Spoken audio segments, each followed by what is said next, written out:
남호성 스페셜 5days, 오늘은 세 번째 날입니다. 모세오경을 읽기 전에 성경을 미리 살펴보는 시간을 갖고 있는데요.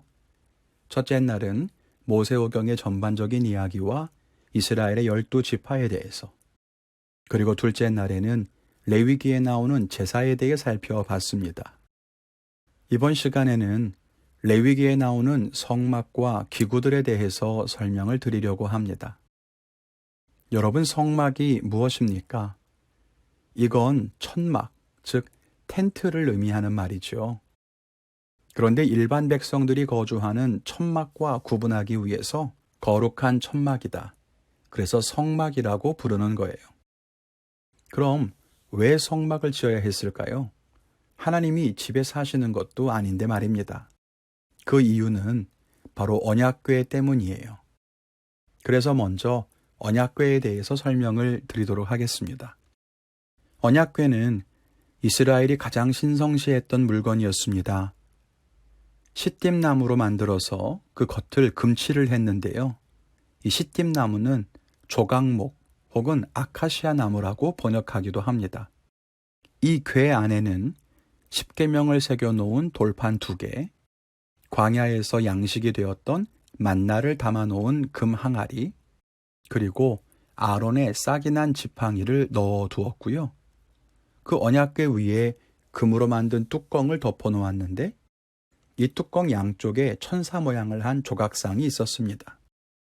이 뚜껑을 속죄소라고 불렀는데 하나님께서는 이 속죄소에서 이스라엘을 만나시겠다 이렇게 말씀하셨어요.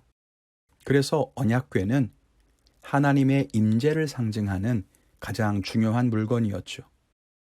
다른 기구들도 마찬가지지만 이 거룩한 기구를 직접 손을 대면 안 되었기 때문에 옮겨 다닐 때 어깨에 메고 다닐 수 있도록 아예 막대를 꽂아둔 것이 특이합니다.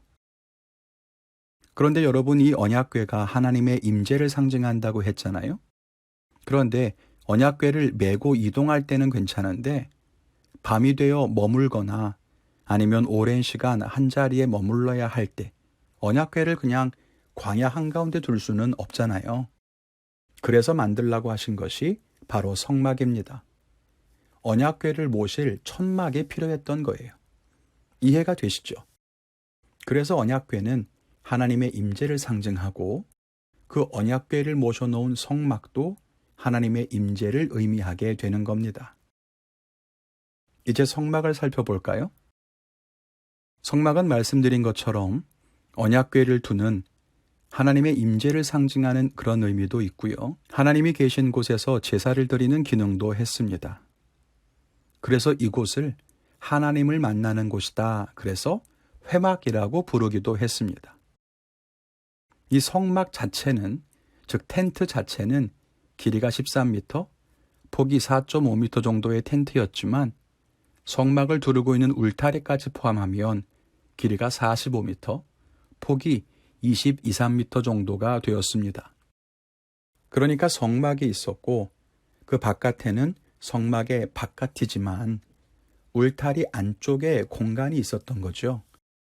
여기를 성막들이라고 부릅니다. 여기에서 제사를 드렸던 거예요.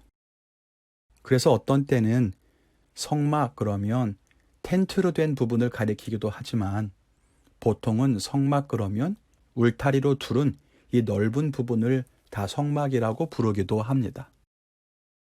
성막들을 살펴보면 제사를 드리기 위해 필요한 번제단이 여기에 있었습니다. 이 번제단 역시 조각목, 즉 시띠임나무로 만들었고 불을 피워서 제물을 태우기 위해 제물을 올려놓는 그 그물망이 있었는데요. 이 그물망은 노수로 만들었습니다. 번제단은 좌우 약 2.5m 정도가 되는 정사각형 모양이었고 여기에도 어깨에 메고 나를 수 있는 막대가 꽂혀 있었습니다. 이 번제단과 성막 사이에는 물두멍이 있었는데요. 이 물두멍은 큰 놋대야를 말합니다. 제사장들이 제물을 만지고 그러다 보면 피도 묻고 또 더러워질 수도 있잖아요. 그래서 제사를 드리기 전에 혹은 제사를 드리고 성소에 들어가기 전에 깨끗하게 씻을 수 있도록 물을 담아 놓은 것입니다. 그래서 번제단과 성소 사이에 물두멍이 있습니다. 많은 성막의 기구들 가운데 성막의 뜰에는 이렇게 번제단과 물두멍 2개만 있는 거죠. 이제 성막으로 들어가 볼게요. 성막의 안으로 들어가 보면 성막은 성소와 지성소로 구분이 되고요. 성소와 지성소 사이에는 큰 커튼으로 가로막혀 있습니다. 일단 성소에는 성막으로 들어가자마자 금촛대와 진설병, 다른 말로 떡상이 좌우에 있습니다. 북쪽으로는 떡상이 있었고 그 상 위에는 이스라엘 12지파를 상징하는 떡이 12개가 있었죠. 그리고 그 반대편, 즉 남쪽에는 금촛대가 있었고요. 여기에는 항상 불이 켜져 있었습니다. 그래서 이 불빛이 반대편의 떡상을 비추게 되죠. 마치 이스라엘을 비추시는 하나님의 빛을 상징하는 것과 같습니다. 그리고 지성소 쪽 커튼 앞에는 분향단이 있었습니다. 여기에서는 항상 향을 태워서 올려드렸는데 이 향기 나는 연기는 하나님의 임재를 상징하기도 하고 하나님께 올려드리는 기도를 상징하기도 합니다. 그래서 항상 지성소 앞에서 향기를 올려드리게 돼요. 이 커튼 뒤에는 지성소가 있었고 그 안에 바로 언약궤가 있는 겁니다. 성소는 The Holy Place, 지성소는 The Most Holy 혹은 The Most Holy Place라고 구분해서 부르는데 거룩한 곳, 또 지극히 혹은 최고로 거룩한 곳 이렇게 구분하는 거죠. 한자어와 영어 표현이 모두 같습니다. 그래서 이곳은 지극히 거룩한 곳이어서 아무나 들어갈 수 없습니다. 이스라엘 백성 중에서 유일하게 대제사장만, 그것도 1년에 한 번 들어갈 수 있었고요. 이 사람도 이곳에 들어갈 때는 자기의 죄를 다 회개하고 들어가야 했어요. 그렇지 않으면 대제사장도 그 안에서 죽을 수도 있었거든요. 그래서 어떻게 했냐면 대제사장이 몸에 끈을 매달고 방울을 달고 지성소에 들어가요. 방울을 달았으니까 대제사장이 움직일 때마다 방울 소리가 나겠죠. 그런데 한참 동안 방울 소리가 안 난다면 움직이지 않는다는 뜻이잖아요. 그러면 죽었을 수도 있으니까 바깥에서 줄을 잡아당겨서 대제사장을 끄집어내요. 다른 사람은 들어갈 수가 없었으니까요. 그렇게 엄숙하게 구별된 곳이 바로 여기 지성소입니다. 사실 우리가 요즘 신앙생활을 너무 쉽고 형편없이 하기 때문에 하나님을 무서워하지 않지만 사실은 이런 두려운 마음을 가져야 하는 것이 맞죠. 이 두려운 마음을 경외라고 하는 겁니다. 우리가 모세오경을 읽을 때, 특별히 이 성막에 대한 말씀을 읽을 때 하나님을 경외하는 마음을 새롭게 회복할 수 있기를 바랍니다. 이렇게 성막이 세워지는데요. 말씀드린 것처럼 이건 천막이에요. 한 곳에 영구히 세워진 건물이 아니라 백성들이 움직이는 대로 계속 이동해야 하는 거죠. 그래서 바로 접었다 폈다 할 수 있게 천막으로 만들었고요. 분해해서 이동하고 머물게 되면 다시 조립하고 그랬던 겁니다. 그리고 성막을 나르고 조립하고 분해해서 다시 나르고 하는 그 일을 했던 사람들이 바로 레위지파입니다. 우리가 지난 시간에 레위지파 이야기는 간단하게 했었지요. 하나님께 속한 그 레위지파가 이 성막을 관리하는 일을 했던 것입니다. 참 놀라운 것은 출애굽기와 레위기 말씀을 읽어보면 이 성막과 기구들에 대해서 하나님께서 참 자세하게 명령을 하세요. 크기는 어떻게 하고 개수, 길이, 모양까지 하나하나 다 정해주십니다. 참 세밀하고 섬세하신 분이 아닐 수가 없어요. 그러니 복잡할 수도 있겠지만 그 말씀을 읽으시면서 하나님께서 이렇게 마음을 쏟아서 성막을 만드셨구나 하는 것도 기억해 보시면 좋겠습니다. 그런데 중요한 것은요, 이 성막을 이해할 때 단순하게 그냥 어떻게 만드는지, 어떤 기능을 하는지 거기에 멈춰서는 안 돼요. 그 안에는 각기 영적인 의미, 그리고 특별히 예수 그리스도와 연관된 예언적인 은혜가 있기 때문입니다. 그래서 성막은 그리스도의 예표, 즉 그리스도를 상징한다고 많이 생각합니다.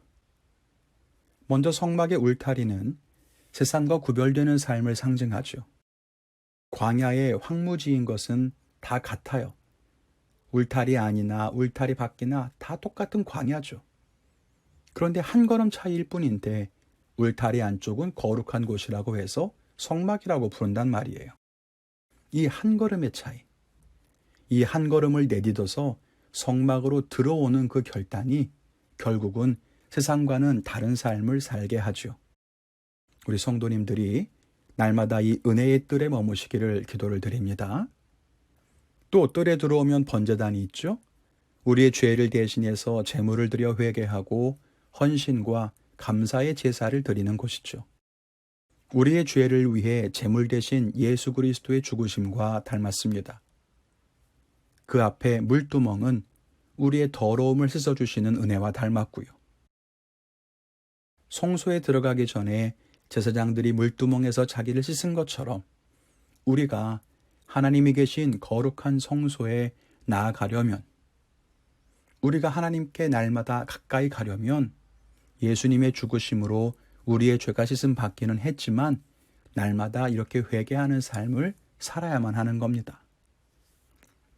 또 성소에 들어가면 금초대와 떡상이 있다고 했지요.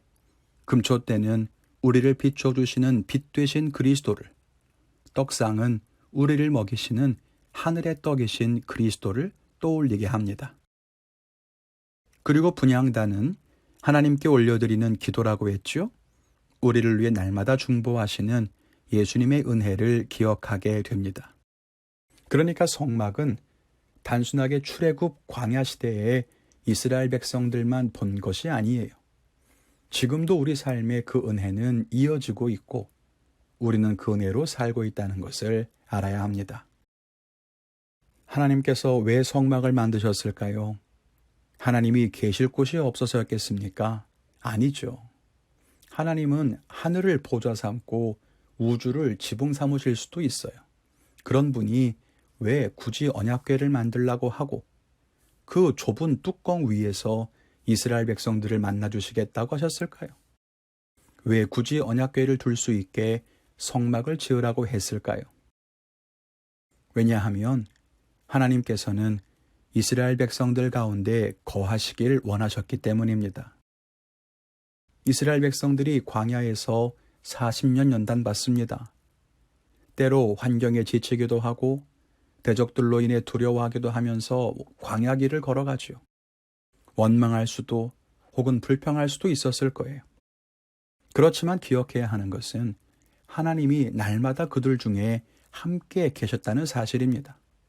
지금 우리도 마찬가지입니다. 우리가 홀로 살아가는 것이 아닙니다. 나 혼자 환난 중에 거하는 것이 아니에요. 하나님은 지금도 우리 곁에 계시고 우리와 함께 걷고 계십니다. 때로는 우리의 죄를 사해 주시고 때로는 굶주린 우리를 먹이시고 빛을 비춰주시고 우리를 위해 중보기도 하시면서 우리와 동행하고 계시는 분이 바로 우리 하나님이십니다. 우리 성도님들이 모세오경을 읽을 때 어렵게만 읽을 것이 아니라 우리와 함께 하신 이 귀한 축복과 은혜를 특별히 이 성막의 말씀 가운데에서 깨닫게 되시기를 간절히 기도합니다. 남호성 스페셜 5days 오늘은 여기까지입니다. 끝까지 승리하시고요. 오늘도 주님 안에서 믿음의 길을 걸어가시기를 축복합니다. 감사합니다.